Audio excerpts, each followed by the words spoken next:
So if you've ever run an RPG game with a kid at the table, or maybe with all kids at the table, you've probably come to a spot where you said, how dark do I want this to go?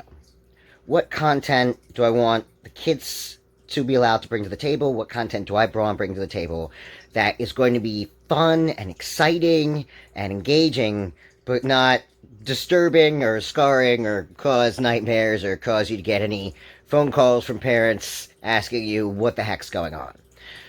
So the good news is actually you can go pretty dark. You can do some really, really interesting things with a few caveats on how to do it. But that's what I'm about to talk about now. So just a quick introduction. My name's Lance. I've been running RPGs for kids for about 7 years now. It's currently my full-time job. I usually work with pretty much all kids at the table, by majority, if not exclusively, like elementary school age kids. And I have gone through and I've tried to look at different resources and different videos that I've seen, and I wanted to try to bring to the table some information, some experience that I have gathered along the way that might make your life a little easier if you are trying to get kids into or keep a game going with youth gamers. Okay, so let's say you've got a group of kids at the table. At some point, at least I've known myself coming to this at a couple of points, where either a player wants to do something that's a little bit intense, at least for a kid, or there's something that I'm thinking about story-wise that I might want to bring to the table that I think the kids might find interesting, but also there's something about that maybe I'm like, well, I don't want it to be, too overwhelming, I don't want it to be too scary. So, let me lay out what my basic theory is, and then I'll go into kind of some of the practical aspects of how this is implemented in gaming.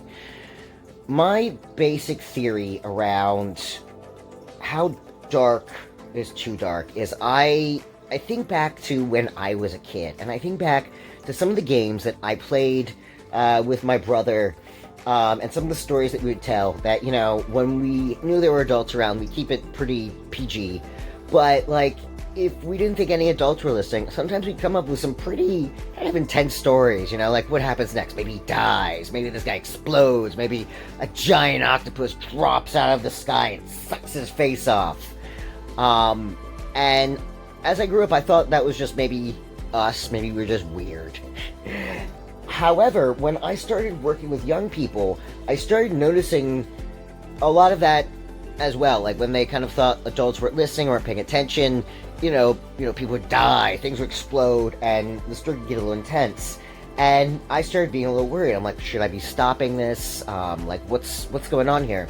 And what I ended up discovering through talking to people and through doing research, and I think this is very true not only for kids but for adults, is that people play with things that scare them. People, especially kids, play with things that scare them. Because when you play with something, at the end of the day, it's just pretend. So you can run around playing war, you can run around playing all these intense, scary games, and, go, I'm dead, I exploded. But the good news is it's pretend. At the end of the day, everyone gets up, everyone goes home, everyone's fine. So I always try to view anytime something that's a little bit more intense at the table might be happening through that lens. And of course there are a few caveats. But I think you'd be surprised. You can actually tell some kind of interesting dark stories that aren't going to be a problem, or actually going to be a little bit more engaging for the kids than you might suspect. I know everyone, you want to be careful when you're working with kids, especially when they're not maybe kids you know that well yet, or, you don't want to send home anyone scarred. But I think that a lot of times people play with the things that scare them, and that can actually be very beneficial. I can't remember the exact quote. I'm a big Neil Gaiman fan, and I can't remember exact quote, but he was talking about how when he does kids' books, he'll actually maybe put a little bit more violence in. Not an excessive quantity, not a gratuitous quantity, but with kind of the acknowledgement that sometimes kids need a little extra oomph. You're trying to get them into this medium that might not be the fastest pace, like whether you're reading a book or, I love gaming, but sometimes the pacing can be challenging. You're you're translating this whole world into numbers and statistics, and then kind of back again. And so he talked about how sometimes, he might put just a little bit more kind of flash and violence just because it kind of can suck the kid in. And it goes from kid being like, I don't know about this, to like, whoa. So I think that's something to keep in mind, that sometimes a little bit extra excitement, a little extra flavor can be the difference between catching someone's attention and them just kind of maybe passing everything by and skipping it all together. I just want to say, beyond keeping kids interested, I think there's some real validity to when kids bring some kind of darker stuff to the table, because kids have the same fears and anxieties about the world that adults do. There's a lot of scary things in the world, and I think as an adult, it's really easy to look back and think like, oh, it's so easy to be a kid. It's so not. It's very different. Like, the challenges adults and kids go through are different, but kids have a lot of fears and concerns, and I think they're aware of a lot of the things in the world that maybe when they know that they're not supposed to talk about them. But that doesn't mean they don't have thoughts and feelings about them. So I think when kids sometimes bring things that are a little bit more intense to the table, I absolutely think that they should be respected, because they're probably trying to figure out something in their head that's a little bit more challenging. I don't think it should necessarily be this thing where, automatically you're like, nope, that's too mature for you. That's not a kid's thing. And well, obviously it is kind of a kid's thing because it's in their head.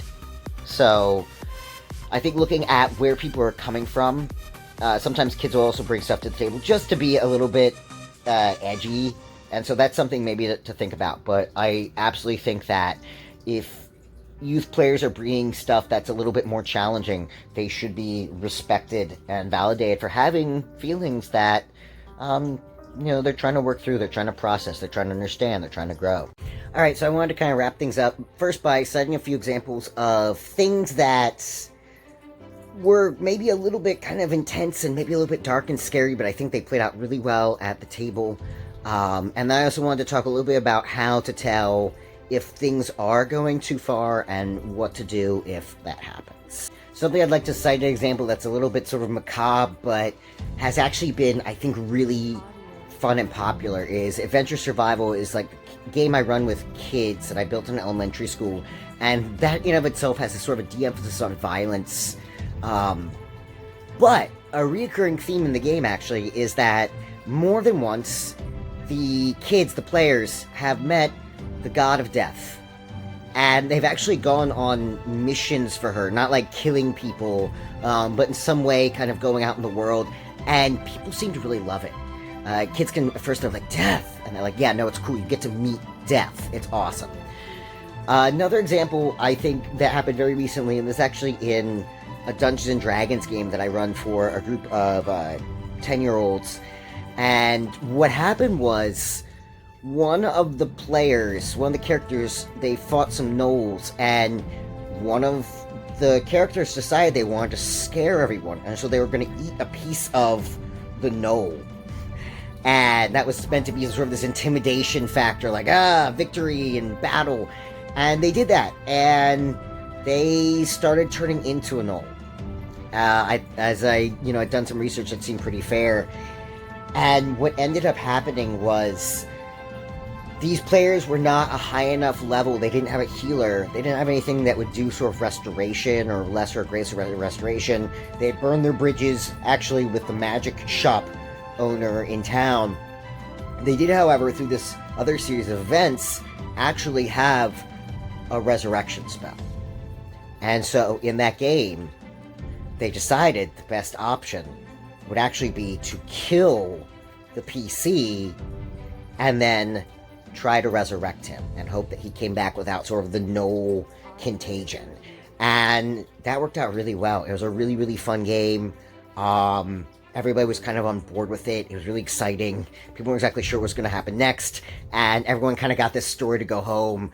We're like, oh, I died because I was eating gnoll, but then I was brought back to life. And I thought it was a really fun game. And I can see how maybe people might be a little scared to tread into that territory. But, it worked with the kids. It worked with the story. I thought it was a great game. So the last thing I want to talk about is what to do, how to keep an eye out if it seems like things are maybe getting a little bit too intense. And it's some of the same types of things you might do with adult players, but if you're getting into territory that might be a little bit more macabre, it might be a little bit more dark, maybe a little bit more violence, a little more intensity, then make sure you're reading the body language of people at the table very closely.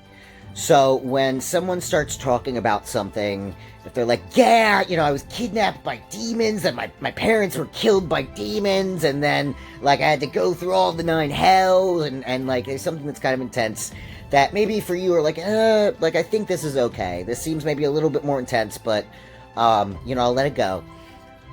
If anyone at the table, like if their body language changes very suddenly, if a kid goes from being very active in the conversation, getting very quiet, or if like their body language changes from being kind of leaned into the table to maybe they're like all of a sudden kind of looking down, and maybe they've got their arms folded, they've got like they've closed their posture. That's something to be keeping an eye on, because that can be a sign that maybe this is a little bit too intense for them, and I think that can be a great time maybe to ask some clarifying questions maybe about the story that someone's telling to get a little bit more of an idea where they're going. Also, it never hurts to take a break. You can always call a break, even if it's not a long game session, and if you want to, go up to the person whose body language kind of shifted a bit, whose maybe their volume went from being very, very active to very, very quiet and active, and just kind of talk to them, because maybe there's something about it that they do find a little extra scary. Maybe there's something they might not comprehend. Maybe there's something that relates to their life in a way that connects to something that is a little bit maybe too close to home, and that can be a good time on the break to maybe talk to the person who brought in the story idea, maybe to reshape if you brought in the story idea, or maybe talk to the person, say, hey, like, if this is bothering you, like, what can we do maybe a little differently? What, what's, are you having fun? Is this fun? Because sometimes things can be scary and fun. Sometimes things can just be scary. So, make sure that, if you see someone whose demeanor shifts, call a break, take a chance to chat with them, check in with them, and try to find out where they're at. And I think that can put kind of the brakes on things before you get to a place where maybe someone's feeling really uncomfortable, maybe someone's going to go home and talk and be like, hey, this really scary thing happened and I didn't like it, or, having nightmares or whatever. And that can be a good sort of break in the action, kind of check in, make sure everyone's on the same page, everyone is having fun. So I think that about wraps up what I have to share today about what kind of content, might be good at the table. I think that kids are a lot more sturdy than people sometimes realize. I think that kids have a lot of the thoughts and fears and concerns that adults have about the world that, can, through role-playing, through RPG games, sometimes they can help themselves process those thoughts and deal with them and kind of grow in the world around them. That being said, it's important to respect that kids are coming to the table from a different perspective, and, some content is not going to be okay, and how to keep an eye out and make sure that everyone is kind of walking that line between, where it's a little, maybe a little exciting, a little scary, but also mostly fun. So if you like this video, please click like. If you want to see more, click subscribe. I've got all of connections for like Facebook, Twitter, Instagram, my Patreon page is below, so if you want to see more of these videos keep being made, please consider donating to my Patreon. And if you have any thoughts, feelings, if you think, hey Linus, that was completely wrong, you did this wrong, let me know in the comments. If you have some anecdote, or if there's maybe a follow-up question, like you want to know more, maybe I didn't cover something as thoroughly as I could, please let me know. So, that wraps it up for me today. I hope this has been helpful. I hope that you have some fun with kids in your life and doing some RPGs, and game on.